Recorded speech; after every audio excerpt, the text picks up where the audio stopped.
I hope I've got all these wires together. All right, can we have a mic check from the Snapchat? Yes. La la la la la la la la la la la la la la la Oh, Alana. 1, 2, 3, 4, 5, 6, 7, 8, 9, 10. All righty. Good placement for the clock for you? Yeah, that's good. Oh yeah, that's better than usual. Yeah, that's excellent.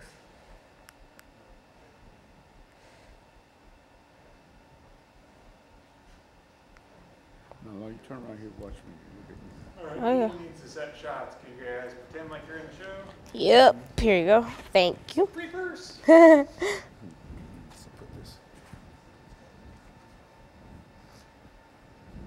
Okay, Lana, this is it. Yep. The life of and times of Schindler. Like Schindler, like Schindler. Schindler. Well, not Duller, just Schindler. Schindler. Yeah, you say it right. I know, that's what I thought. But I'm saying how you spell it. Yeah. Schindler. L-E-R. D is silent. Schindler. Well, no, it's still technically pronounced as like Schindler. Schindler. The D is silent. No, it's pronounced. It's just not very out there. You're just gonna have it your way. No, I'm just saying how in the museum, in the Holocaust Museum, they were like Oskar Schindler. I tell you what. Are you sweating? No, it's got oil on my face. Your hair is so cool. It's like white and then black and then mixed. That's my hair goals. Okay, so this is my camera, camera 6, right? Okay, let me turn around, look at me, talk to me. No. You can tell me this for how old? Wait, what year is this? Like 5 years? Wait, no. Yeah, 5 years. In spite of that, you still want to do it the way it's supposed to be done. Ooh, colors. Yay, fun.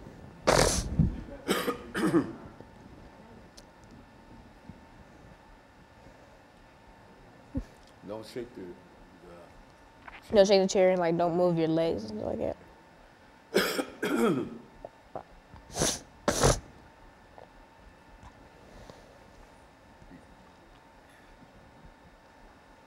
What are you doing? Is your throat clear? Yeah. My hair looks really nice on the camera. It looks like glossy. I put hairspray on it. Oh, yeah.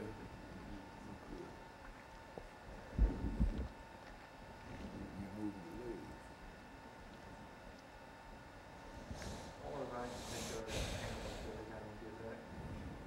your legs. Life and Times Of Oskar Schindler. He was a Nazi.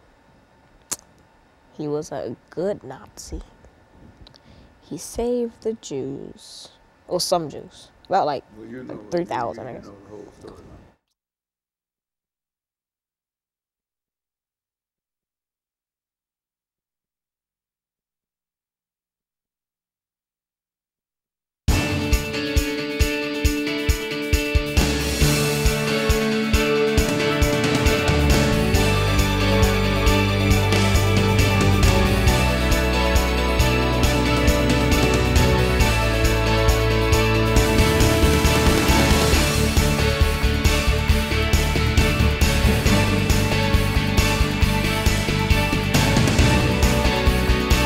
Thank you and welcome to the show this morning.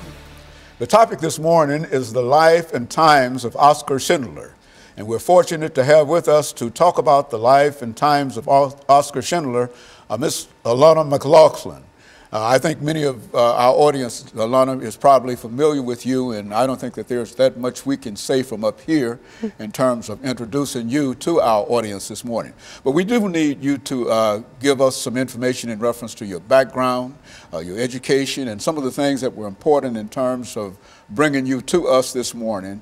And then we'll get into some information in reference to the life and times of Oskar Schindler. I think this is a continuation of some of the things that we've already talked about on this show, and so let's do it from that perspective.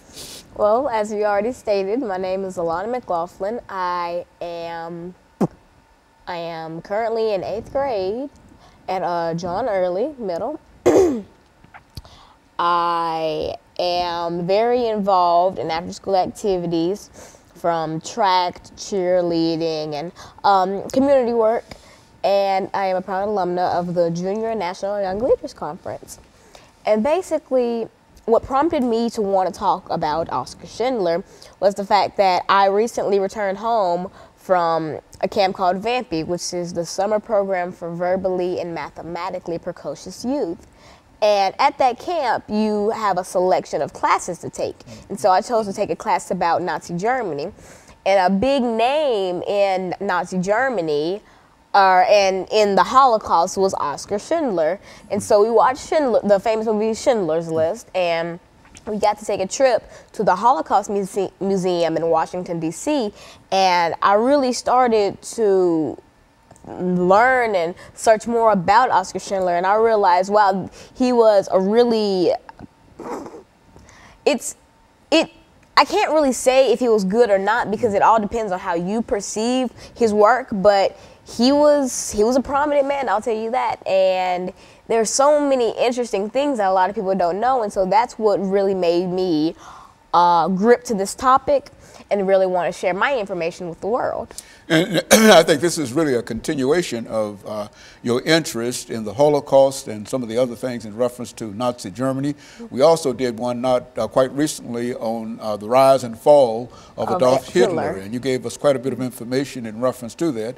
And so we anticipate in a real sense the same kind of information dealing with the life and times of Oskar Schindler. Let's start off by having you to give us some information over the last few minutes in this segment in terms of identifying this individual autobiographically, simply something about him, his life, and some of his works.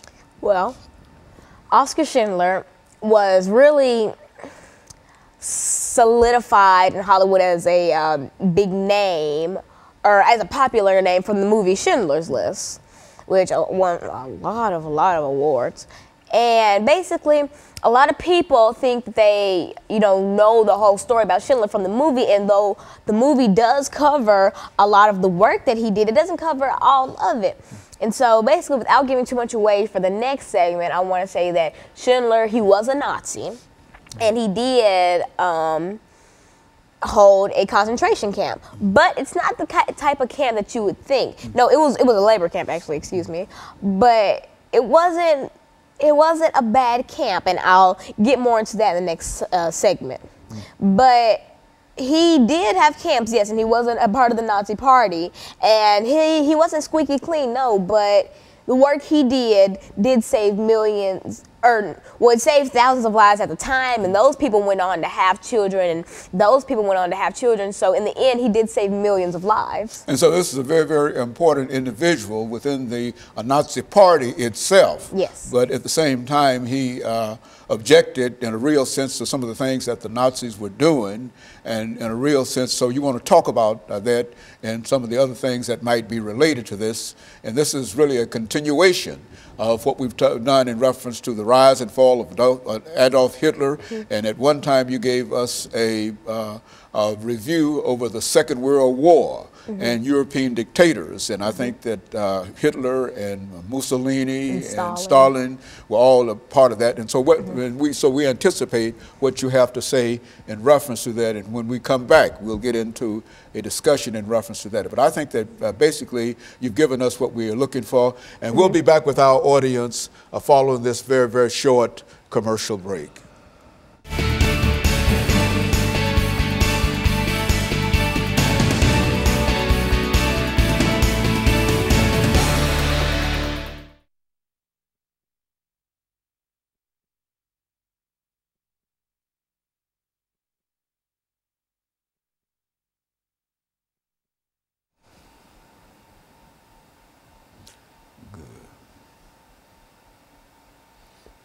God, that's over. Got out of there too fast. Almost. We'll add it on to the next segment. Okay, yeah, almost Well, half a minute, 30 seconds too fast. 15 seconds. 15 seconds, that's what it was? Quarter of a minute. Quarter of a minute. I Okay, didn't shake Lana, my arm. this is the second segment. And so this is still the life and times of Oscar Schindler. And this is the second segment, and you've got 8 minutes, and it's up to you to carry this thing from now on. It was up to me from the beginning. Well, it's up to you when you came up with the title, you see. And so this is your show, and this is your title, and so this is your information, and et cetera. But if you want to recall some of the things in reference to the visit to Washington, D.C. or whatever, and et cetera, and, anything that you think might be interested in reference to that. And see, this is also being recorded. You see this information here.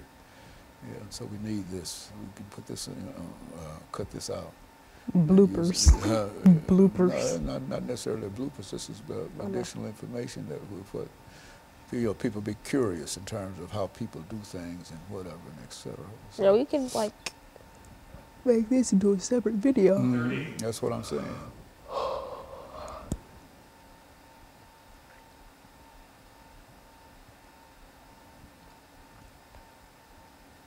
And so we've got 8 minutes and 10 seconds. Okay, now see, okay, very good. Let's take 10 seconds.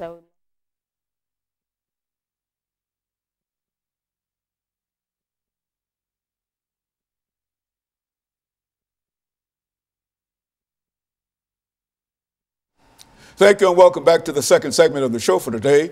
We're talking to Alana McLaughlin, and she's giving us some information in reference to the life and times of Oscar Schindler.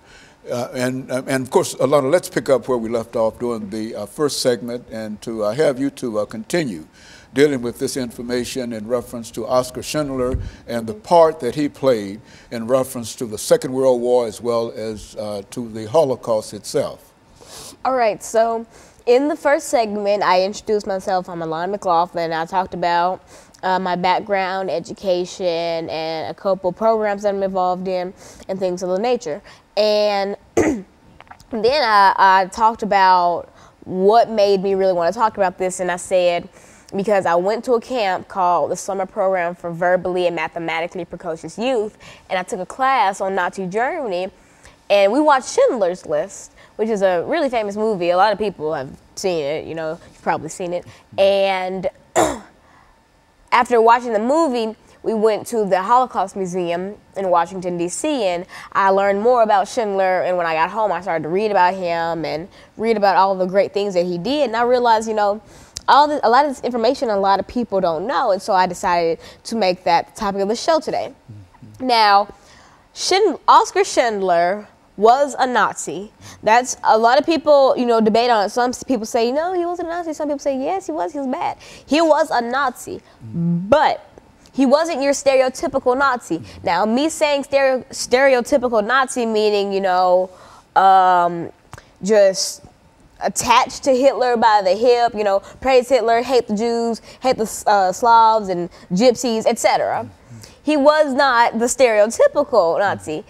What he did was he had labor camps. And that's another thing that a lot of people debate on. Some people say that he didn't, and some people say that he did. He did. What he would do is he would go to different camps, or like smaller camps, not, Auschwitz and stuff like that. He would go to smaller camps. When they were in preparation to send people to Auschwitz and things, in camps like that, he would go and he would scout out the ones who weren't very physically able, ones that would be sent to the oven or burned or, shot even before they made it to Auschwitz and things like that. He would scout them out, and he would do either two things. He would pay some of the guards on spot to take them to his labor camp where he was going to put them to work, or he would make a list and send it to the camp and be like, I want so-and-so, so-and-so, so-and-so, so-and-so. And he didn't, no one knew, well, a couple people did know, but for the majority, a lot of people didn't know that he wanted these people not to make them work, but to save them, because if these people would have stayed in their original camps, they would have been killed, because in the Holocaust, they killed children, and the elderly, or the non-able-bodied. So basically, if you couldn't walk, or missing both your arms, it was like a death sentence. I mean, either way, it was like a death sentence, but that was like a quicker death sentence. And so he scattered out these people and he sent them to these camps where they were going to make bullets. And why I put that in the little quotation marks is because they didn't make bullets. He bought bullets from out of country, had them shipped in, and when his fellow Nazis would come and inspect the camp, he would arrange a plan with the people who were in his camp at the time, and he would say, okay, pretend like you're making a bullet, and then they would sell them to whoever, and they would be used during the war. Well, they were supposed to be making these bullets. These bullets they weren't making, they were buying. And also, I think some of the bullets didn't work, but I'm not sure on that, but I do think that some of them That was his cover in a real sense in terms of that was his disguise.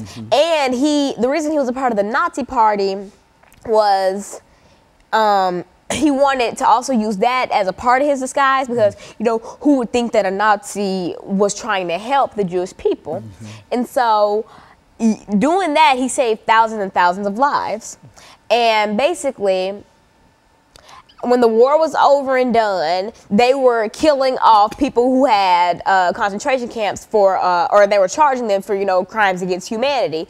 And, Stalin, all those people and etc. They were killing off those people, or they were charging them with crimes against humanity. And most were killed, hung, shot, etc. And so Schindler, thinking that they were going to charge him with crimes against humanity, fled the country. He fled, and he lived a very, very closed life. Well, at first, when the war was over, he had no money. That was a big part. So, his wife divorced him. I think it was after the war, and so it was basically on his own. At first, he would stay in houses in New York with relatives, and the people he saved would send, fruit baskets and etc. And that's what he lived off of for a time, up until the fruit baskets and all that, became very scarce. And so when he stopped, living off of gifts and fruit baskets, he still lived with relatives. He had a very small life, and he came to New York and, lived with the relatives up until his death. And now when Schindler died, something very, very beautiful happened when he died. And you see this in the last part of Schindler's List. All the people that he saved, the living ones at least, came and they put a rock or a stone on top of his grave. And so I don't know if they're there now. I doubt it. I mean, they could be. But if you go there or look up a picture, you'll see all these stones across his grave, and that's a stone for each life that he saved. And you also see in the end of the movie his wife and, some of the children that he saved and things like that. And so you see all these little stones, and that's just like a real, that's what made me cry in the end, because I usually don't cry in movies, but that part really brought me to tears, because these people had such a great admiration for this man, because he saved their life, their mother's lives, their children's lives, and he made so many lives today possible by the goodness of his heart. And so in a real sense, he turned out to be a hero as far as the Holocaust was concerned. And even though he might have been suspected by the Nazis army itself of running a labor camp that would eventually lead to the death of some of these inmates, what he was doing now was in a real, saving them from death. And so for that reason, you believe that this is an important story. And as a matter of fact, I think the world believes that this is an important story, and that this is one of the heroes in a real sense of the Holocaust. Is that what you're saying? Yes, I'm saying that Oskar Schindler made what nowadays is probably millions of lives, and what in the future will be billions of lives possible by saving only, at the time, was it 3,000 people? That went on to have so many more children, and I just think it's a beautiful thing, and that he was a great, great person. Okay, and so what we're going to do, we've got about 15 seconds before the end of this part of the program for the morning. And when we come back, we'll get into the last 10 minutes and give some speculations in reference to some of the things that you've already said in reference to that. And of course, we'll be back with our audience following this very, very short commercial break.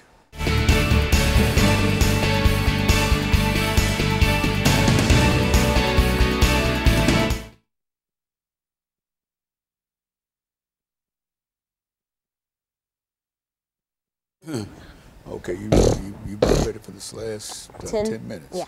Now, what are you going to do? How are you going to deal with this? I'm going to. You said goodness gracious. Oh. Mine went to goodness gracious.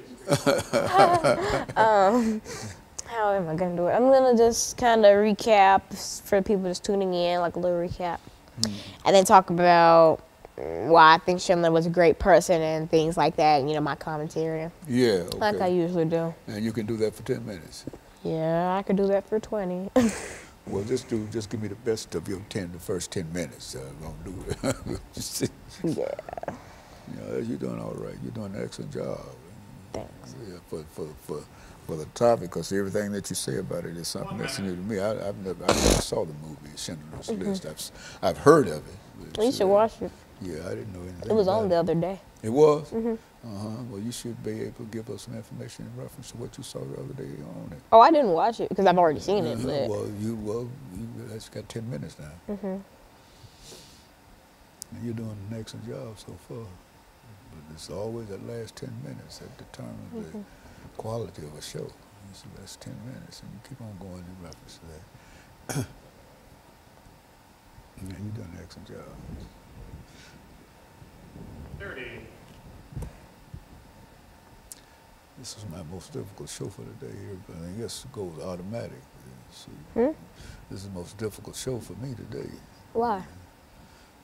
Determine whether or not you can deal with this. And you can.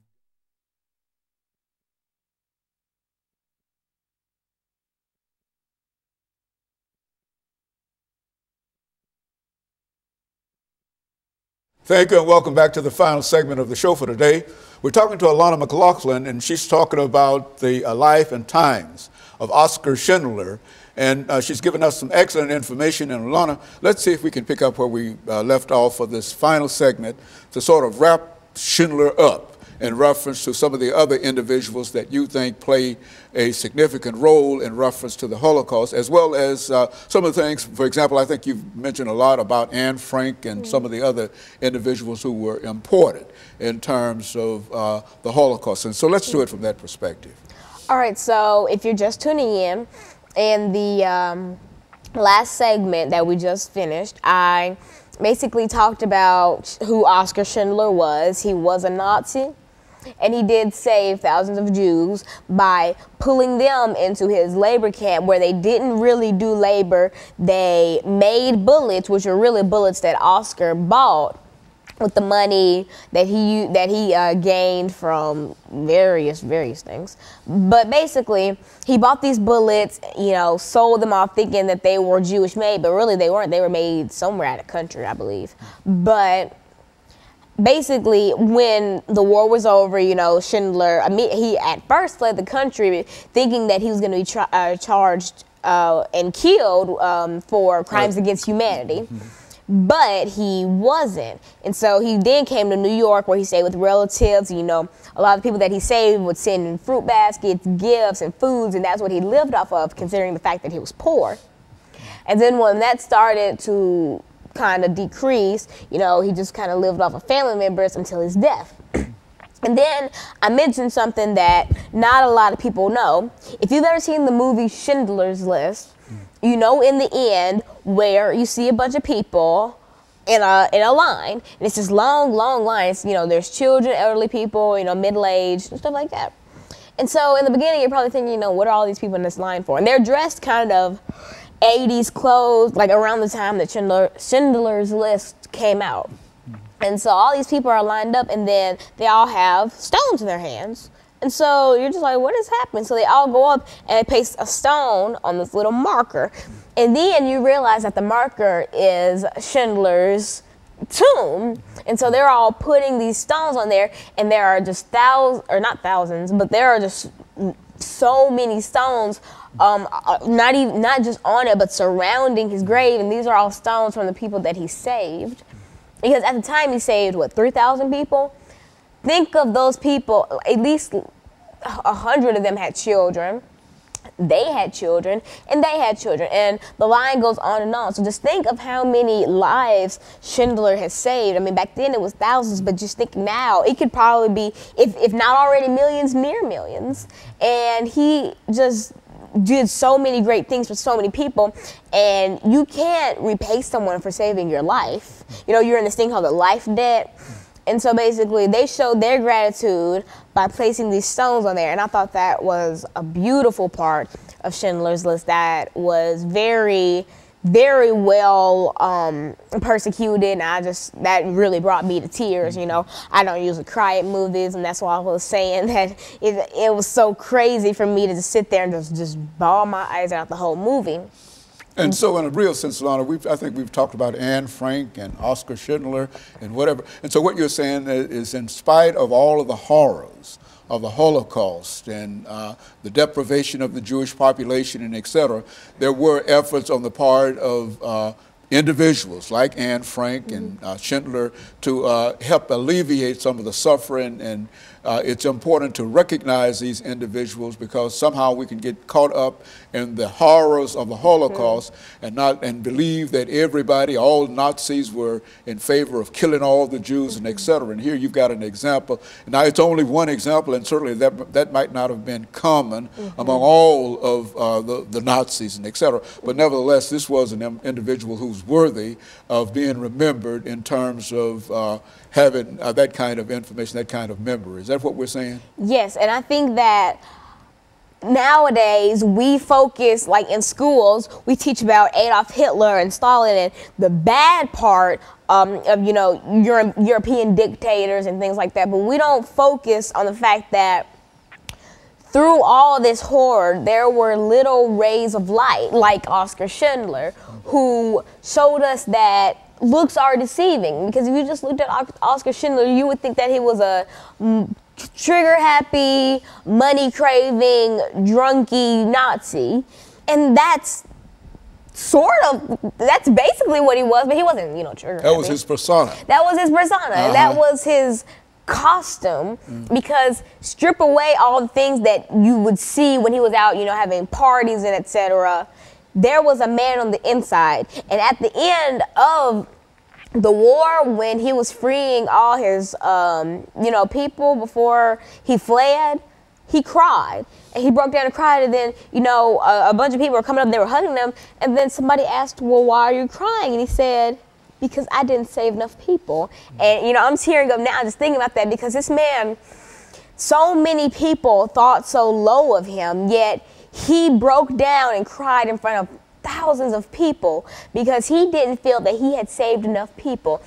Tell me this. I mean, there were probably other Nazis, but what other Nazi can you name that broke down at the end of the war and cried because he didn't save enough people? And I just think that it takes a lot of courage to be able to just do something like that. He just, you know, threw his disguise off and just, you know, basically said it out that I am upset because I feel as if I didn't do enough. They were like, you saved so many people, and, you know, and it's okay. And it was, because I don't think at the time he was thinking that, just think about the bloodlines that you're saving. Their ancestors, well, modern day people can always think back on their ancestors and just think, wow, you know, my ancestor was saved by Schindler. And so basically, that's another really gripping part of the movie that I cried at. And honestly, I just think that people, before judging, never judge a book by its cover, basically, because you don't know what's on the inside, and that's how Schindler basically got away with saving the Jews, because no one thought to really look at his personality. They just decided, you know, hey, he's a Nazi, he's automatically going to kill all the Jews. And so in a real sense, these are some of the heroes, in a real sense, if we were to identify some individuals within the Nazi Party during the period, that these are, he was one of the heroes, just as Anne Frank was another of the heroes, even though she didn't recognize at that time that she would eventually be who she was. But